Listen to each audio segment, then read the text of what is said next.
Pinagbabaril ang magpinsan sa Murcia, Negros Occidental kung saan isa ang nasawi. Yan at ang iba pang mga rumarapidong balita mula sa probinsya, hatid ng iba't ibang istasyon sa ilalim ng MBC Media Group.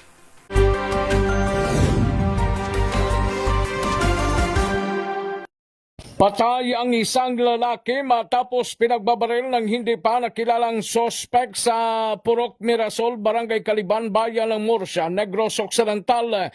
Ang biktima kinilala na si Aljon Mino, 27 anyos, residente ng Barangay Canandug ng nasabing bayan.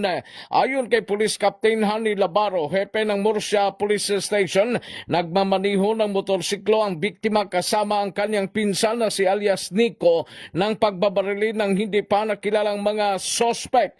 Hindi naman na nakasalba si Mino dahil sa multiple gunshot wound na tamo sa kanyang katawan ng biktima, habang nasa mabuting kalagayan naman si Nico na ginagamot sa ospital sa ngayon.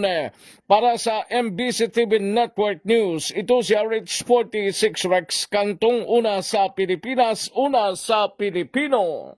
Binawian ng buhay sa paggamutan ng isang 35 anyos na binata na residente ng Barangay Alos, Alamino City, Pangasinan matapos bumangga ang minamanuhan niyang motorsiklo sa steel railing sa gilid ng daan. Batay sa ulat ni Alamino City Acting Chief of Police Lieutenant Colonel John Ringo Quintinita, naganap ang aksidente pasado alas 3 ng madaling araw kung saan mabilis na binabagtas ng biktima ang National Highway at pagdating sa palikong bahagi ng daan sa Barangay Cabatuan, na-lose control ito sa manubela at bumangga sa steel railings, at dahil sa walang suot na helmet ang binata, nagtamo ito ng malubang sugat sa ulo at mukha na nadala pa ng rescuer sa Western District Hospital sa siyudad, subalit hindi na rin naisalba ng mga doktor ang kanyang buhay. Mula sa Action Radio Pangasinan para sa MBC TV Network News, ito si Freddy Fajardo, Aristetit, una sa Pilipinas, una sa Pilipino.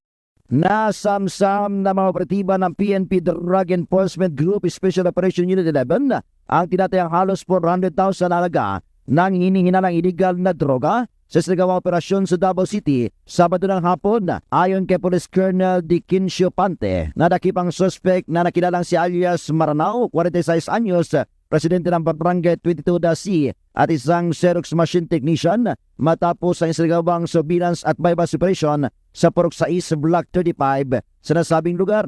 Sa operasyon, nakabili ng illegal na droga ang pusher buyer mula sa suspect na nagresulta sa pagkumpiska ng tinatayang 55 grams ng hinihinalang shabu na kalagaan ng 374,000. Na-recover din mula sa suspect ang 4 na pakete ng hinihinalang droga na gagamiting ebidensya laban sa kanya. Kasalukuyan nasa kustodiya ng mga otoridad ang suspect at nakatagdang sampahan ng kasong paglabag sa Republic Act 9165 o Comprehensive Dangerous Drugs Act of 2002. Para sa MBC TV Network News, ito si June Suter, una sa Pilipinas, una sa Pilipino. Nagsimula na ang deployment ng PNP dito sa Northern Samar ngayong Semana Santa at nagsimula ito kahapon sa araw ng Palaspas.